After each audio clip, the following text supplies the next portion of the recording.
Bismillahirrahmanirrahim. Assalamualaikum warahmatullahi wabarakatuh.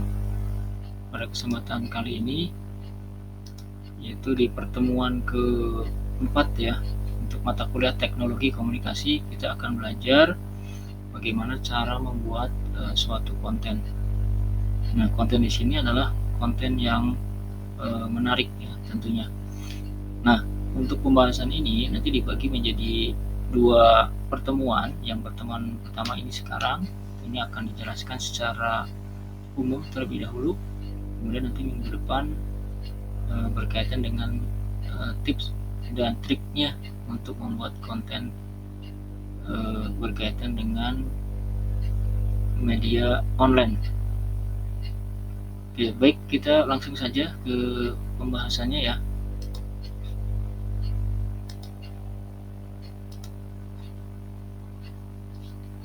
Oke, sebelum kita membahas lebih dalam lagi, terlebih dahulu kita akan mengetahui bagaimana atau apa itu konten. Nah, di sini ada tiga pengertian. Ada tiga pengertian di sini. Untuk yang pertama adalah konten itu berasal dari bahasa Inggris yang nama lainnya adalah disebut konten ya. Konten juga sama ya, pengucapannya sama. Nah, ini pengertiannya adalah informasi yang tersedia melalui media atau produk elektronik.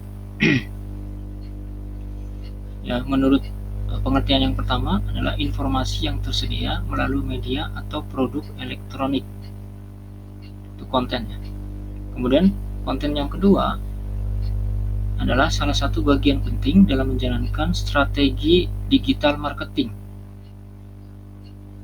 Kemudian yang selanjutnya, konten yang ketiga adalah semua informasi yang disediakan mengenai produk dan jasa Anda, bisa berbentuk visual atau infografis, video atau teks, press release, blog post, kemudian manual produk, iklan, pencarian, tweet, dan pins. Ini menurut Stephanie Diamond. Jadi di sini intinya konten itu adalah berupa informasi, tapi informasinya itu berupa informasi digital. Informasi digital kalau saya simpulkan. Oke, selanjutnya, nah berkaitan dengan konten tadi ya, konten yang di pengertian di atas bahwa konten tersebut merupakan konten yang di-upload ya atau di-share di suatu media. Ya, media itu adalah media online. Ya, media online. Nah, seiring dengan berkembangnya waktu ya, di era zaman sekarang ini muncul sebuah media yang disebut dengan media sosial. Ya, yang disebut dengan media sosial. Nah, di media sosial tersebut, di sana orang-orang bisa melakukan ulasan dari konten tersebut, kemudian memberi peringkat dan mengomentari setiap bagian dari bisnis mereka. Ya, ini perkembangan sekarang berkaitan dengan informasi yang dipublish di media sosial. Ya, di media sosial. Jadi di sana kelebihannya itu di samping mengulas, kemudian ada fitur baru yaitu memberikan peringkat. Nah, ini juga sekaligus sebagai sebagai survei apakah produk kita itu diminati atau tidak. Dan di sana juga bisa mengomentari dari setiap bagian dari bisnis kita. Nah, itu informasi yang di-share melalui media sosial. Kemudian dari segi penyampaiannya, konten itu dapat dilakukan melalui berbagai media, Antara lain bisa internet, bisa televisi, CD audio, bahkan langsung seperti konferensi dan pertunjukan panggung. Jadi sebenarnya konten itu tidak hanya di internet saja ya, tapi ada di televisi, CD audio, kemudian bahkan secara langsung gitu ya, konferensi atau pertunjukan panggung. Nah, nanti yang kita bahas di sini berkaitan dengan internet. Ya, internet, kemudian nanti kita hubungkan dengan media sosial ya. Oke, selanjutnya, nah berangkat dari situ, dari pengertian yang tadi ya, di awal pengertian dari konten tersebut, bahwa pada masa sekarang ini seiring dengan perkembangan zaman ya, dikenal dengan disebutan dengan media sosial atau medsos ya, media sosial. Nah, ini sangat berkaitan dengan konten tadi, karena media sosial ini fungsinya adalah untuk ini sebagai media. Ini dari katanya aja sudah kelihatan bahwa di sini adalah media sosial. Maka di sini media sosial adalah sebuah media online dengan para penggunanya bisa dengan mudah berpartisipasi, berbagi dan menciptakan isi meliputi blog, jejaring sosial, wiki, forum, dan dunia virtual. Blog, jejaring sosial, dan wiki merupakan bentuk media sosial yang paling umum digunakan oleh masyarakat di seluruh dunia. Jadi ini kenapa kita di kurikulum sekarang ini belajar tentang media sosial, karena memang sekarang sedang berkembang adanya media sosial tersebut gitu ya. Karena dari segi teknologi itu kita sudah dengan mudah gitu ya mendownload aplikasi yang berhubungan dengan media sosial. Berhubungan dengan aplikasi media sosial dengan mudah kita download di seperti smartphone gitu ya. Bahkan sekarang komputer atau laptop pun sudah bisa mulai mendownload media sosial, yang notabene bahwa ini platformnya adalah platform Windows ya. Nah, di sini ada pengertian lain dari media sosial, yaitu menurut Andreas Kaplan dan Michael Hanlin, yaitu sebuah kelompok aplikasi berbasis internet yang membangun di atas dasar ideologi dan teknologi dan memungkinkan penciptaan dan pertukaran user generate content. Jadi di sini pertukaran antara pembuat atau pemakai konten. Ini menurut Andreas Kaplan dan Michael Hanlin. Kemudian, nah, apa ciri-ciri dari media sosial? Ya, aplikasi ya, berarti di sini berhubungan dengan aplikasi. Aplikasi apa saja yang merupakan media sosial? Nah, di sini ada ciri-cirinya, yaitu pesan yang disampaikan tidak hanya untuk satu orang saja, namun bisa ke berbagai banyak orang. Contohnya pesan melalui SMS atau internet ya. Kemudian pesan yang disampaikan bebas tanpa harus melalui suatu gatekeeper atau penjaga gerbang ya. Kemudian pesan yang disampaikan cenderung lebih cepat dibandingkan dengan media lainnya. Penerima pesan yang menentukan waktu interaksi. Itu media sosial. Jadi di sini ada interaksi ya. Interaksi itu bisa berupa chat ya, chat langsung di situ, bisa live streaming gitu ya. Contohnya seperti itu. Nah, kemudian selanjutnya nah, di samping media sosial ini ada yang disebut dengan komunikasi massa ya. Di dalam media sosial itu pasti ada suatu komunikasi antara yang membuat konten dengan yang menikmati kontennya. Maka disebut di sana adalah komunikasi massa. Nah, kurang lebihnya adalah Komunikasi massa adalah komunikasi yang melibatkan khalayak yang cakupannya luas. Ketika sebuah organisasi menggunakan teknologi sebagai sebuah media untuk berkomunikasi dengan khalayak yang besar, maka hal tersebut dapat dikatakan sebagai komunikasi massa yang sedang terjadi. Nah, ini di dalam media sosial tadi ya, itu terjadi di era sekarang ini ya.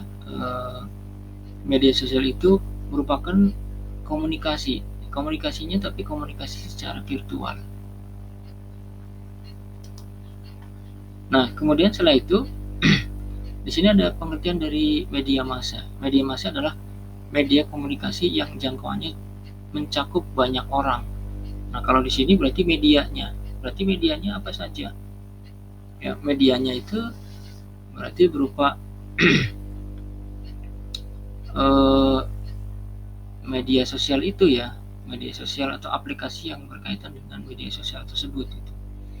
Apa itu media massa? Adalah media komunikasi yang jangkauannya mencakup banyak orang. Nah, dewasa ini media massa telah menjadi bagian yang sangat penting bagi masyarakat karena media massa adalah sarana untuk memperoleh berita dan informasi. Nah, di sini fungsi dari media massa adalah media informasi, media pendidikan, media hiburan, lembaga ekonomi, dan sebagai media kontrol sosial.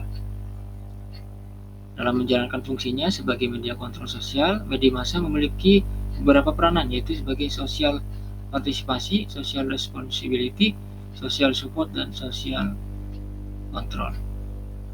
Nah, medsos itu pun ada di dalamnya adalah dari kontrol sosial ini.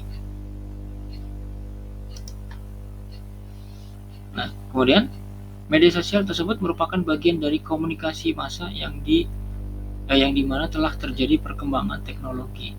Ya, jadi intinya di sini medsos itu adalah komunikasi massa. Ya, tapi ini dikaitkan dengan teknologi ya, dengan teknologinya yang saat ini sedang berlangsung.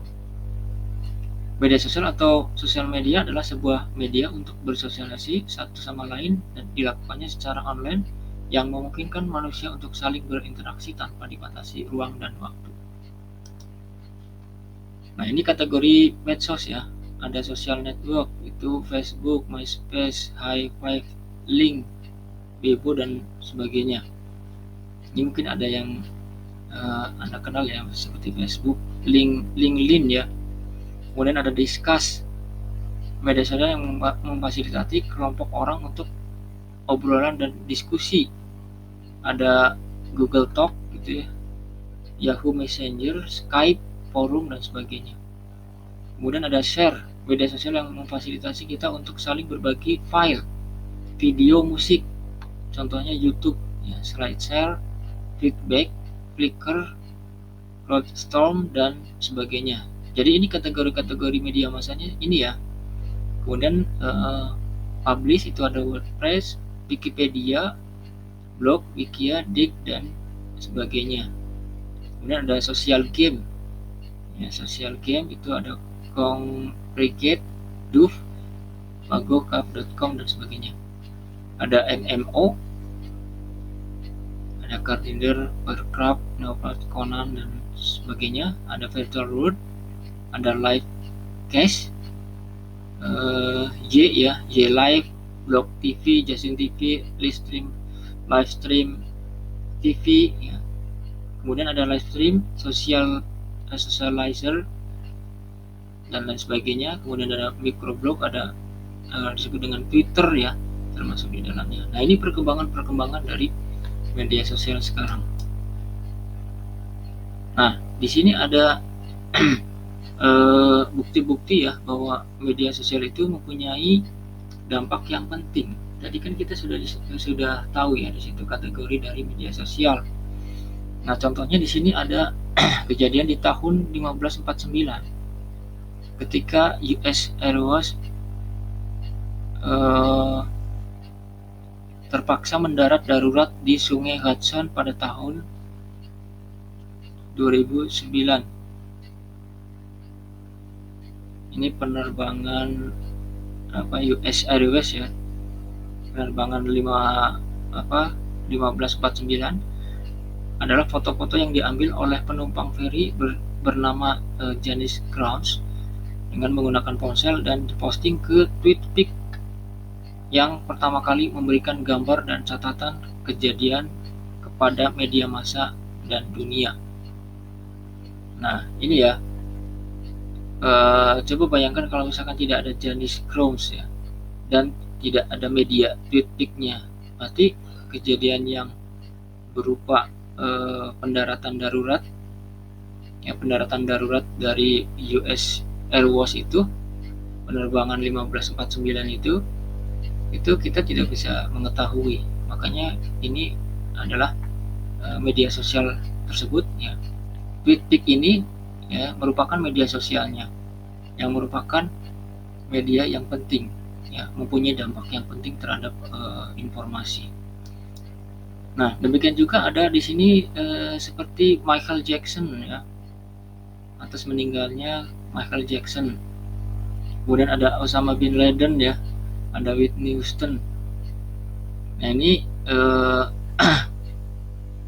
di sini meski pada kenyataannya banyak wartawan berita hiburan berbasis di Los Angeles, berita kematian Michael Jackson pada tahun 2009 datang pertama kali dari situs berita sosial TMZ dan diteruskan kepada jutaan orang di seluruh dunia melalui Twitter ya, dan media sosial lainnya. Nah, ini juga sama Osama bin Laden ya, oleh Twitter juga nih. Kemudian Whitney Houston itu oleh Twitter juga. Nah, kemudian selanjutnya media massa tradisional atau mainstream tetap merupakan saluran komunikasi utama. Di sini ada contoh dari media massa mainstream ya, atau tradisional seperti TV ya. TV ini masih tetap ini ya menjadi saluran komunikasi utama ya. Kemudian peran koran terkemuka gitu ya, pengaruh media massa terutama koran utama dan televisi terhadap politisi, kemudian jangkauan mereka ke masyarakat yang lebih tua. Karena memang kalau yang usianya itu sudah tua itu kan biasanya, atau yang sudah senior gitu ya, itu biasanya suka terhadap teknologi itu susah ya memahaminya, makanya masih bertahan gitu ya, masih bertahan.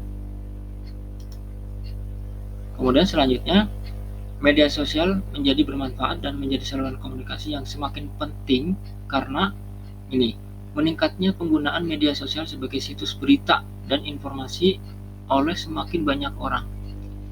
Jadi sekarang ini kan eranya adalah era generasi Z ya, generasi Z.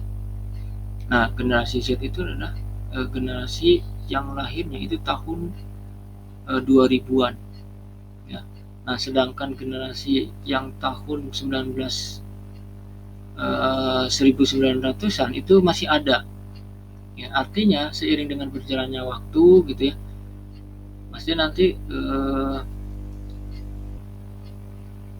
akan meninggalkan dunia gitu ya, maksudnya akan meninggalkan dunia. Artinya nanti kan tahun itu terus berlalu gitu ya, terus berlalu. Artinya nanti media sosial itu menjadi sangat penting karena memang di sana ada banyak peminatnya ya, banyak peminatnya. Kemudian penggunaan terus-menerus dan ketergantungan terhadap media sosial di kalangan masyarakat muda. Kemudian perluasan berita dan informasi melalui media sosial dan jejaring sosial memperluas audiens media massa. Kemudian referensi ke situs berita utama, peningkatan penggunaan media sosial untuk komunikasi publik. Oke, nah berkaitan dengan tadi media sosial, medsos ya. Tadi di awal itu kita berbicara tentang konten. Nah, berhubungan dengan media sosial dan konten tersebut ya, sangatlah penting konten tersebut dalam rangka promosi oleh perusahaan ya. promosi oleh perusahaan. Jadi sebenarnya konten tersebut baik itu oleh perusahaan maupun oleh orang pribadi, dalam hal ini perusahaannya adalah perusahaan pribadi, itu merupakan sarana untuk promosi atau marketing. Ya, jadi di sini perlu kita kelola adanya konten-konten yang fungsinya itu adalah untuk menarik konsumen.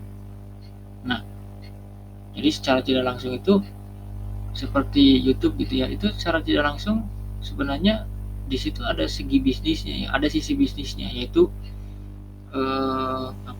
menghasilkan uang ya, karena kan tidak mungkin orang menggunakan YouTube itu kalau tidak ada unsur bisnisnya. Sama Instagram juga sama ya,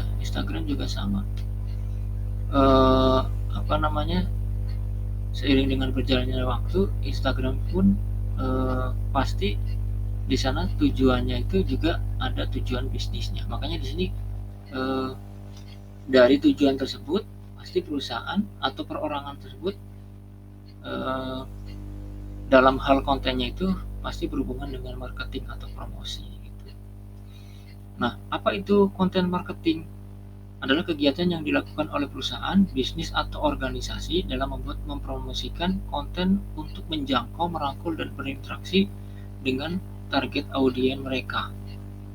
Jadi menurut Mike Templeman ya, pemasaran konten menggambarkan perbedaan gap antara konten yang dibuat oleh brand dengan apa yang sebenarnya diinginkan oleh pelanggan.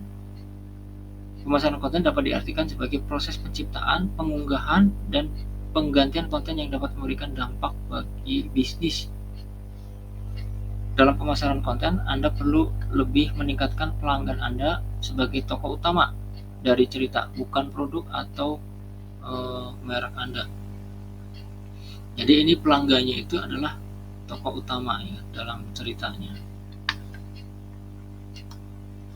Nah, di sini jenis konten untuk bisnis online itu yang pertama harus menjual informasi ya. Perlu memberikan tambahan video, gambar, infografis sebagai bukti berharganya informasi tersebut. Produk yang dapat dikirim, Anda harus dapat menirukan rasa produk tersebut di tangan Anda. Menjual jasa atau layanan, menyediakan foto atau video tentang testimoni pelanggan dalam hal ini. Kemudian menjual sebuah aplikasi online untuk memastikan bahwa pelanggan dapat mengevaluasi produk dan mengintegrasikan dalam pekerjaannya. Ini jenis konten untuk bisnis. Kemudian ciri-ciri konten yang bagus, ya, ciri-cirinya itu satu, mendidik, kemudian dua, menghibur, membujuk, kemudian ada mengisahkan cerita, ada mempunyai share worthiness dan searchable. Nah, ini untuk yang mendidik itu adalah mengajarkan hal-hal yang perlu diketahui seputar produk atau product knowledge ya. Itu contohnya konten untuk product knowledge. Kemudian konten manual dan konten tutorial. Kemudian untuk menghibur itu menyajikan informasi dengan cara yang menyenangkan dan menarik. Itu meme, kemudian infografis. Kemudian membujuk itu membantu menghilangkan keberatan-keberatan yang mungkin mereka miliki agar membeli produk tersebut. Good values, positive review, and testimonial. Jadi di sana itu di kontennya itu ada terkandung informasi-informasi yang positif gitu ya, untuk menepis terutama menepis isu-isu ya.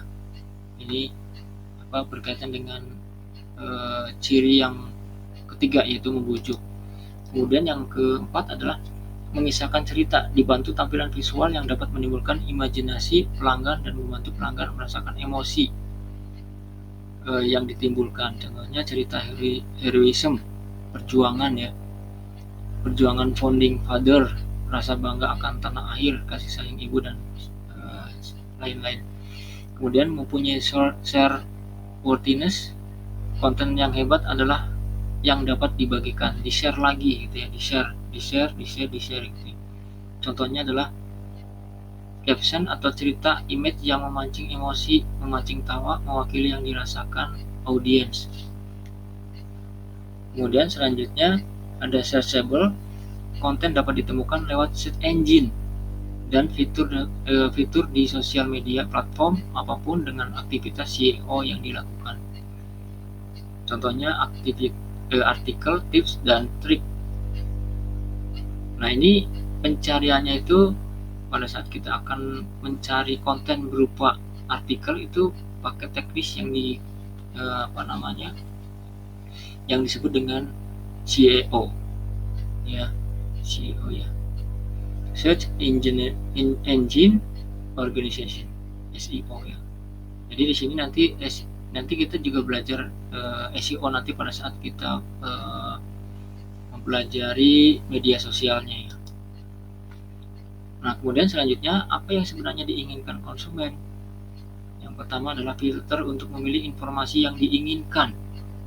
Semakin banyak konten, konsumen semakin selektif, semakin percaya dengan pendapat PR-nya di branding pesan merek.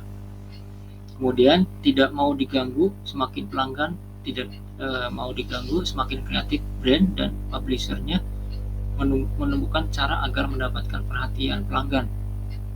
Branded content dan native ads bisa menjadi pilihan.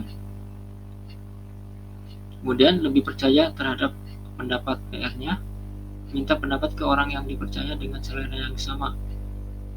Kemudian minta pendapat ke orang lain yang sudah pernah menggunakan produk atau layanannya.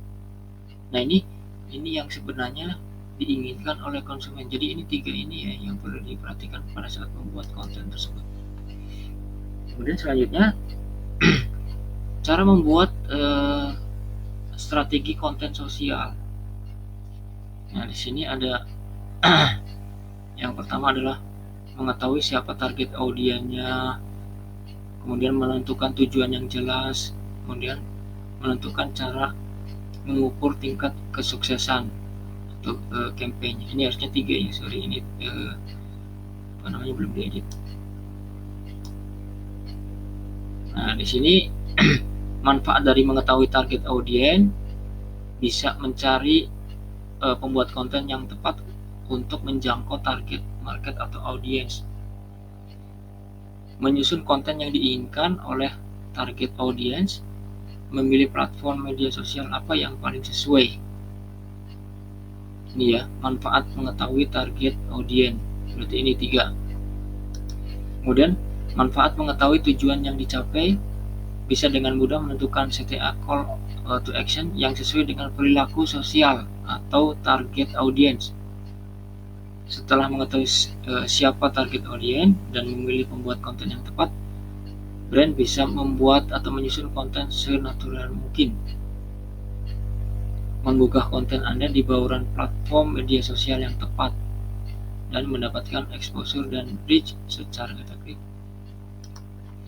Kemudian yang terakhir adalah manfaat tahu cara mengukur sukses campaign, itu memastikan strategi konten Anda sejalan dengan tujuan pemasaran yang telah ditetapkan, mengkomunikasikan KPI, Key Performance Indicator, kepada pembuat konten yang dapat membantu Anda mencapai tujuan yang ditetapkan.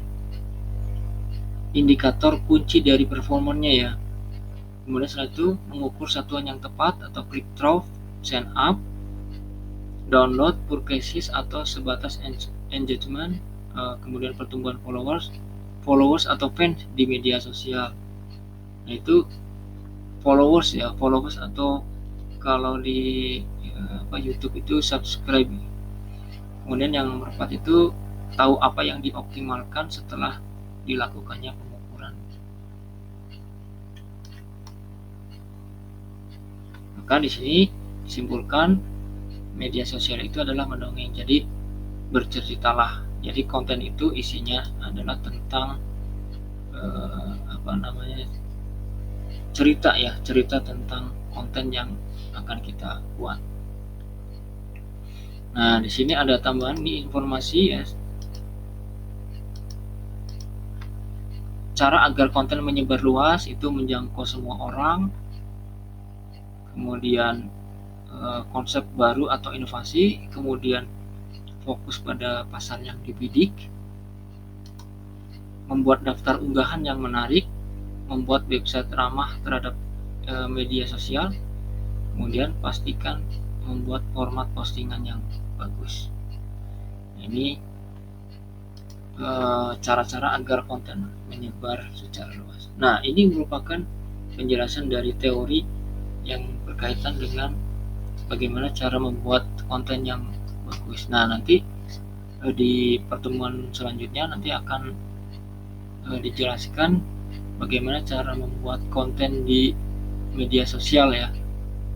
Jadi fokus misalkan Instagram atau YouTube gitu ya, dan lain sebagainya.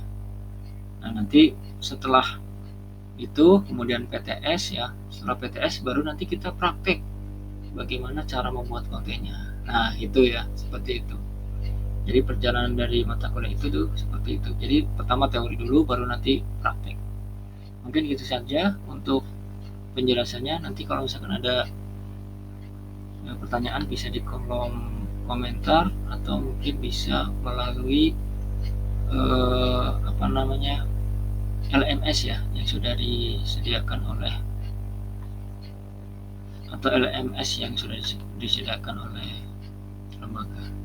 Mungkin itu saja untuk pertemuan kali ini. Saya cukupkan sekian.